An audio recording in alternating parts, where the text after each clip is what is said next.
मी जिजाऊ बोलते, मी जिजाऊ बोलते. जाधवाची कन्या भोसलेंची सून, शिवबाची माता भाग्य कोणते अजून. हिंदवी स्वराज्याची पताका नभे अभिमानाने डोलते. लक्ष देऊन ऐका मी जिजाऊ बोलते, लक्ष देऊन ऐका मी जिजाऊ बोलते.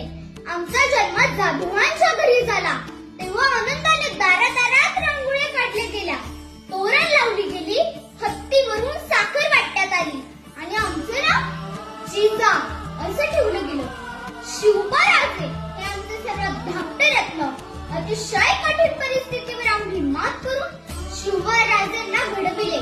अंगणातील तुळस, गोठ्यातली गाय आणि घरातील माय यांच्याकडे वाकड्या नजरेने जर कोणी पाहत असतील तर त्याची गाय केली जाणार नाही आणि गाय करूही नका.